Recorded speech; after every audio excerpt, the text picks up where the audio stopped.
नमस्कार, मैं हूं संजय पांडे और आप देख रहे हैं समाज की बात। भिवंडी महानगर पालिका में कल लॉटरी निकलेगी और लॉटरी सिस्टम बिगाड़ सकता है पार्टियों का खेल। जी हां, कल लॉटरी निकलेगी कि सीट अनुसूचित रहती है, महिला रहती है, ओबीसी रहती है या सामान्य होती है। इस पर निर्भर करेगा कि कौन सी पार्टी अपना महापौर बिठाएगी। और जो सबसे बड़ी बात है, अगर मान लीजिए सीट अनुसूचित आती है, सीट एससी की आ जाती है, तो कांग्रेस वगैरह के पास कोई ऐसा कैंडिडेट नहीं होगा। तो स्वाभाविक है कि कहीं ना कहीं उसमें बीजेपी शिवसेना की लॉटरी लग सकती है। लॉटरी ही किसी पार्टी की लॉटरी लगा सकती है और काफी जोड़ तोड़ तो शुरू हो चुकी है शहर के अंदर। आप देखेंगे यहाँ के जो धुरंधर, हमने आपसे कह दिया कि जो 4 सीटों वाले यहाँ के धुरंधर हैं, उनके पास एक ऐसा प्रत्याशी है जो कि चाहे लॉटरी आए तो उनकी लॉटरी इसमें जरूर लग सकती है।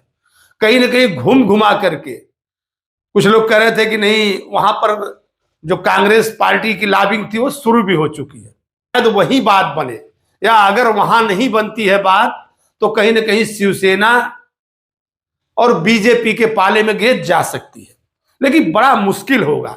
हमने अपने पहले विश्लेषण में कहा था कि आखिर बहुमत आएगा कहां से, लेकिन कुछ लोग, आपको मालूम है, तमाम जगह में घूम रहा था तो लोग कह रहे थे कि नहीं, सब बिकाऊ हैं, सब बिकाऊ हैं। जैसे ही जब बात आएगी कारपोरेशन में तो ये नगर सेवक भी, जैसे वोटर पैसा ले रहे थे वैसे नगर सेवक पैसा ले लेंगे।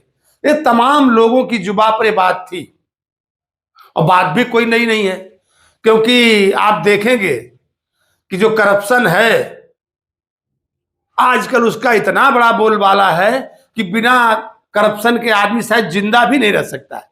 इस तरह का माहौल देश के अंदर बनता जा रहा है, चाहे वो राजनीति हो। हमने तो कई वीडियो में अपने कहा और कई लोगों ने भी ये कहा कि जो राजनीति है इसमें कोई भी साफ छवि वाला ईमानदार व्यक्ति बिना पैसे वाला तो आ नहीं सकता। ये अब देश में ऐसी एक समस्या खड़ी हो चुकी है।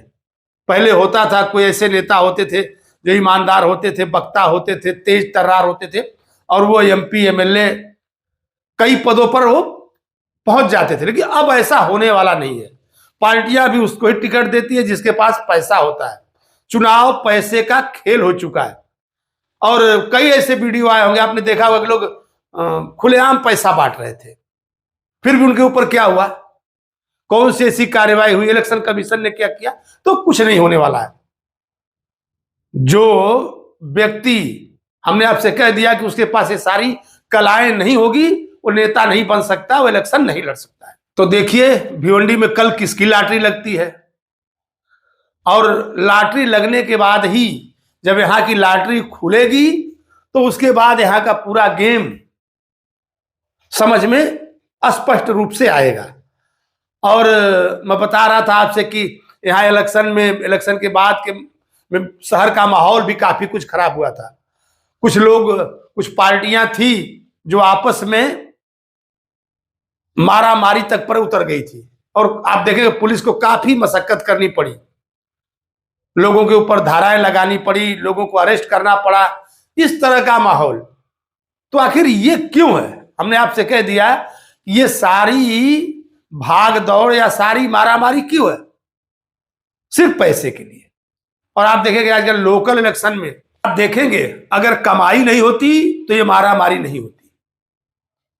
अगर घर से 10 रुपया किसी को लगाना होता तो किसी को भी समाज सेवा का शौक चढ़ता नहीं। सारा गणित सिर्फ और सिर्फ पैसे का है। ये पैसा बोलता है और पैसे के लिए सारी कवायद हो रही है। देखिए कल भिवंडी में किसकी लॉटरी लगती है। हमने आपसे पहले समझा दिया था कि सीटें किसकी, कितनी सीटें आई हैं और जोड़ तोड़ कैसे शुरू हो चुकी है, लेकिन कल और सारी बातें क्लियर हो जाएंगी। फिर मैं अपने अगले वीडियो में मिलूंगा, तब तक के लिए धन्यवाद।